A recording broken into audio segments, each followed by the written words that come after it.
Welcome to Spiritual Psychology. My name's Renée LaVallee McKenna, and I bring my 30-plus years as a recovering addict and ex-crazy person, turned therapist and shamanic healer, to bring you snackable teachings on spirituality, psychology, and all things personal growth.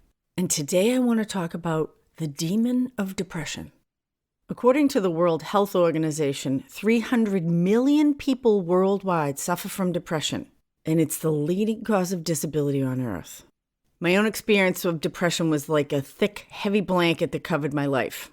I'd binge on food, throw it up, masturbate, and then sleep and sleep and sleep, and wake up and start the cycle again. In my darkest depression, I had a lot of outward success. I was doing well in school, I had a handsome boyfriend who made a lot of money, our families expected us to get married.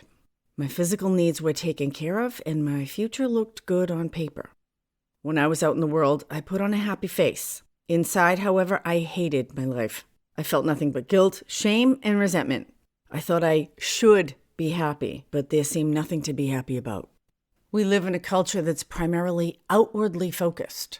We're taught that if our material needs are met, if we have a nice house, a partner, a fancy car, a good job, enough money in the bank, then we should be happy on the inside, right? There's a very misguided belief that if we fix the outside, it will fix the inside. I know for myself, I've spent a lot of time trying to lose weight, find the right man, get the right job. And although certainly my external circumstances can correlate with how I feel, they often don't. And there's very little instruction in mainstream media, in our schools, in our families, for how to fix the inside. And it's been my experience, both personally in my own growth work and in my work helping others, that we actually need to fix the inside first, and then the outside will take care of itself. And when I talk about the inside, I'm talking about emotionally, spiritually, energetically, relationally. And a lot of times we can have a pretty big split between the truth of what's happening inside and how things look on the outside. For me, this is the real shadow side of social media, is everybody puts on a happy face and sees everyone else's optimized selfies, and we judge our insides by looking at other people's outsides. And that gap between the interior experience and the external experience is usually a gap of suffering. Now, life is difficult, and that's a fact. And the difficulties of life are a fact for all of us, regardless of how poor or prosperous you are. And dealing with our own authentic suffering is a productive, constructive, helpful process. Our feelings and emotions play an important role in how we process or digest our life experience. And just like when we digest food, we need to take our experiences into our body and go through the whole process of breaking them down and extracting what's nourishing and useful and what wants to be let go of or excreted. And just like digestion, being a human can be wet and messy. And to kill the metaphor, some of us try to pretend like our shit doesn't stink, or maybe like we don't have any at all. And it's very interesting because I had extreme constipation when I was a kid, and it was a direct correlation because I held everything inside. And just like not going to the bathroom in a healthy way, if we don't process our emotions all the way through, then we get sick. First, it's uncomfortable. Ultimately, it could cause a bowel obstruction and you could die. Now, there's no perfect way to process our life or to live it deeply. We each find our own unique way. And there are a lot of ways that we can become dysfunctional or try to avoid the often messy process of spiritual, emotional, and relational digestion. Optimally, we learn to honestly and maturely participate in the conversation with ourselves and with life and with those around us in our own life circumstance. Again, like happens in our intestines, separating out what's nourishing for us and what no longer serves. And depression is a signal that the system's not functioning correctly. So from my perspective, the disease model of depression is misguided. Many people are told that depression is an illness like diabetes. And doctors are trained to believe that once you have depression, you will always have it. And the best you can do is just treat the symptoms and medicate yourself for the rest of your life. This is not my experience. Now, certainly there are physical markers for depression like lowered serotonin levels, fatigue, and sleep disturbance. And the body and the brain are extremely elastic, and they work as a unit. And although certainly modern science has given us amazing insights into the mind and body, one of the big downsides of the scientific approach has been the compartmentalization of different aspects of humans. The mind, the body, the emotions, and the spirit are often seen as separate systems rather than interactive parts of a whole. But in reality, what happens in the body is always reflected in the mind, and what happens in the mind is reflected in the body. So the good news of this is that making constructive changes in any system in our life can affect positive change in the complex as a whole. If you don't do any physical exercise, you will get weaker. If you work out 3 times a week, no matter what age you are, your body will get stronger. And this is true for the mind and the emotions as well. Many studies show that using the brain keeps it in shape, just like push-ups will tone your arms and chest. And our spirit is perhaps the most flexible of all of our systems, and maybe the least exercised. Living in ways that are fulfilling, enriching, connecting, and joy-producing creates incredible positive change in outlook, in our mood, and our feelings. Becoming mindful of the information we ingest, just like the food we eat. The information we consume has tremendous impact on our thoughts and our feelings and our consciousness in general. How much time am I spending on fear-based news, on social media that makes me feel inadequate, or encourages me to put out a fake mask rather than being authentic? What happens internally when I watch violent shows or movies? So considering how I nourish my spirit. And from my perspective, the physical aspects of depression, like anxiety, sleeplessness, fatigue, are the body's expression of a systemic problem. And at its core, quite frequently, the root of that systemic problem is the rejection, the neglect, or the abandonment of my own true self. Now, working with depression is absolutely the hero's journey. And hero's journey is a term coined by the great social archaeologist Joseph Campbell. And he coined the term after he found this mythic story in about every culture on Earth. And the hero's journey is an expression of the universal process of personal growth and maturation. Our personal growth and evolution on a soul level is our work in this lifetime, and the hero's journey is like an instruction manual on how to do it well. So when facing the demon of depression, we need to be willing to go into the cave of our own unconscious, the mystery of ourself. We need to be willing to face down the dragon and bring back the treasure that has been hidden and hoarded for so long. And the reason I do spiritual psychology as opposed to regular Western psychology is that we have access to the unlimited resources of the larger consciousness system. Some might call that God. Some understand it as their own highest self. Some don't understand it at all. But when we open up to the larger consciousness system, we have really infinite resources available to us, and infinite resources trump my own limited ego self-mind that's trying to figure things out and thinks it needs to do it on its own. Now, in my experience, it's important for the intellect to understand and give permission for a process, but intellectual understanding doesn't change anything.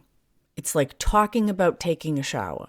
In my spiritual psychology work, like many of the amazing cutting-edge therapies that have come out in the last 25 years, internal family systems, lifespan integration, depth hypnosis work, and many others give us the advantage of working directly with the unconscious or the subconscious, or what I call the non-rational aspects of ourself. And that's where most of our suffering lies. Zen Buddhism, lots of meditation practices, body-centered mindfulness, Hakomi, all give us access to resources and experience and possibility for healing and change that the intellectual mind can't touch. They're different systems. Just like my mind can't digest my food, that's my digestive system's job.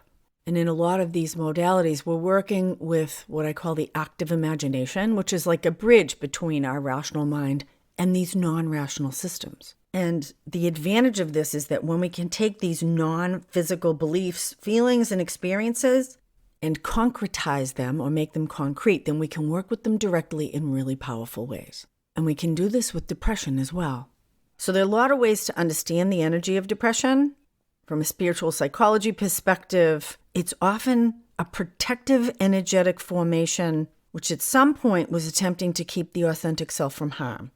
Depression is usually rooted in fear and hopelessness, and it's born from the lie or the misunderstanding that who we really are has no place in the world and will never be supported or loved. In fact, from the perspective of depression, expressing our authentic self, being vulnerable, is often seen as dangerous or even deadly. And it is deadly. It's deadly to the ego self or the mask self that most of us develop. That's this false face that we show to the world. And depression is almost universally experienced as darkness. And there's only one thing that makes darkness go away, and that's the light. And it is by bringing the light of our consciousness, of our compassion, of our honesty into the cave of our own true self that we can dispel the darkness and gather the treasure of who we really are and bring it back into the world for the benefit of ourselves and all of those around us. So often the first step in working with depression is to look at our relationship with the depression itself. Nothing lives in our psychic space without our permission. And whether we're aware of it or not, at some point in our life, this depression has served us. It may serve us as a survival skill that keeps us small and safe, like a way to avoid facing our fears, or it may be a way to press down or block our natural life flow. Again, depression is like a demon in the cave, hoarding our own life energy. So it can be a jarring idea to consider that we have an attachment to something as difficult and damaging as depression. So it's important to understand what the relationship is with depression and to become aware that it may have served us in some way. It may feed us juice, even if that juice is like poison. But when we can open to that possibility that somehow we have a relationship with the depression, it can be key in unlocking the chains. So depression can easily become a part of our identity and the narrative of who we are as a person. Who would I be without my depression? So frequently depression's like a protective device. It shields us from putting ourselves out in the world in ways that we might risk failure or disapproval or rejection. Keeps us from getting hurt. But conversely, depression can also keep us from risking success, hope, and fulfillment. Depression can help us bypass confronting things like going back to school, pursuing creative endeavors, or leaving a dead relationship. Depression can stop us from changing careers or otherwise pursuing our own dreams and goals. For many people, I know this is true for me, it's my own light, not my darkness, that most scares me. For me, I have found that I am usually good at dealing with authentic difficulties. It is facing my own fears of success and failure. The success-failure thing is like a both-sided coin. Fear of success, fear of failure. We'll throw that whole baby out and just climb on the couch. And it's usually in the face of seeming outward success that I experience depression. Often because I'm either afraid of getting my feelings hurt, of losing something I already have, or not getting something I really want. The other place I have experienced depression is what I was talking about earlier, where my outside life doesn't match my inside life. And I think that it should. And that should opens up a chasm of depression. Because should means there's some external expectation that's usually completely disconnected from my own authenticity. The word should is always a flag for me, both in myself and others, particularly when it comes around my feelings. Feelings are information. Now, they can certainly be like the weather, and all weather is valid and important, and it can inform our choices, but we also don't want to let our life be run by our emotions, because those are often unresolved emotions from earlier, less developed phases of our life. I know for much of my life I had a raging 15-year-old and a neglected 4-year-old driving the bus. There was a lot of crashes, you can imagine. And sometimes they still come back up. And rather than telling them to shut the fuck up and put a lid on it, which is a recipe for depression, shoving them down into the cave with the demon, how can I approach my feelings and those voices in my head with love and compassion and mindfulness? And a very powerful process for me has been to dialogue with my own internal demons. I like to do it journaling. It's a big part of the work that comes through my book, Allies and Demons, Working with Spirit for Power and Healing. Because just like the digestive process, things need to be decomposed. They need to be deconstructed and taken apart Again, so I can receive the nourishment and the information and let go of what's outdated or doesn't serve me. So although on one level I do believe that depression is never without a cause, a lot of times the tragedy of living a prosperous or privileged life is that because the outsides look good, we don't feel like we have a right to internal suffering. And no matter how fancy your job is or how fat your paycheck, on a spiritual, emotional, or relational level, we all have suffering. And accepting the fact of suffering as a human, no matter what my external circumstances, is like giving myself permission to eat the meal of my own life and digest it. Bon appetit. Thanks for listening. If you like this podcast, consider giving 5 stars and a positive review, or pass it on to a friend. If you're interested in finding out how spiritual psychology might be helpful in your life, or learning more about my 3-month mentorship program, send me an email, info@reneemckenna.com. And you can check us out on Instagram, @OpenDoorGrowth. Blessings on your path until we meet again. This is Renée LaVallee McKenna for Spiritual Psychology.